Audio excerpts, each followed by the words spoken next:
Bakit hindi kasama ang diesel? Yan ang naging kwestiyon ng House Joint Committee sa Finance Department hinggil sa suspensyon ng excise tax sa LPG at kerosene. Kung ano ang paliwanag dito at iba pang programa ng pamahalaan, alamin natin sa sentro ng balita ni Vel Custodio live. Angelique, pinagpapaliwanag ng mga miyembro ng Joint Committee hearing ng Legislative Energy Action Development o LEAD ang mga economic managers kung bakit tanging ang kerosene at LPG lamang ang kasama sa suspensyon ng excise tax at hindi kasama ang diesel na siyang may pinakamataas na presyo sa mga produktong petrolyo.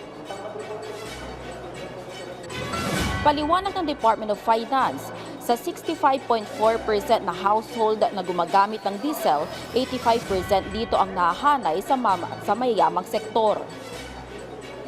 When you remove the excise tax on gasoline, and in the case for diesel, na 85% po yung share ng 3 richest decile na yon, ang pinakamay kinabang po nito is actually those 3 richest decile.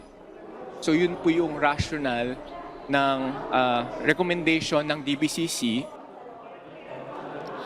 Kaya napagdesisyonan ng Development Budget Coordination Committee o DBCC na magbigay na lamang ng 10 pesos per liter na diskwento sa public utility transport na lubhang apektado ng mataas na presyo ng diesel.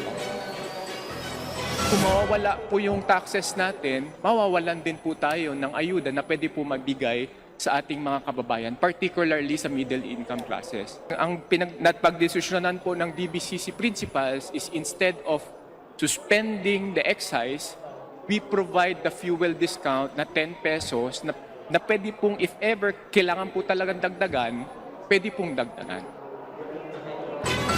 Dagdag pa niya, mas malaking halaga ang 10% o 10 pesos fuel discount kaysa sa 6 na piso lamang na mababawas sa suspensyon ng excise tax sa diesel.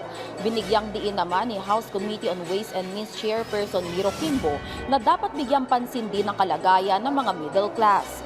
Ayon kay Kimbo, ang nasabing sektor ay madalas nang hindi nasasaklaw ng ayuda, bagamat sila rin ang malubhang natatamaan ng pagtaas ng presyo ng langis at mga bilihin. Aniya, ang mga manggagawa ay kumikita na siyang nagpapagalaw ng ekonomiya. Kaya't kapag humina ang kanilang kakayahang gumastos, apektado ang kabuuang takbo ng ekonomiya. Giit naman ni Deputy Speaker Albi Benitez na kung excise tax ang sinuspende ng sa mga produktong petrolyo, mararamdaman agad ito ng publiko. Hindi kagaya ng ayuda system na bagamat nagsisimula na, hindi pa lahat ay nakikinabang. For the fuel discounts na nasimulan na po kahapon, officially. Of course, nagsimula. Pero hindi po lahat ng targeted sector ang nabigyan. Marami pong naghihintay, marami pa rin yung hindi nakatanggap, at siguro aabot pa ito na 1 buwan. By the time na matapos na 1 buwan, kumita na tayo na mas malaki dahil mas mataas na ang presyo ng gasolina. At the same time, hindi naman sila na bigyan ng tulong sa panahon ng kailangan nila. Tiniyak naman ng DOF na may monthly review ang DBCC sa reduction o suspension ng excise tax, kaya hindi sarado ang komite sa mga rekomendasyon at posibleng pagbabago.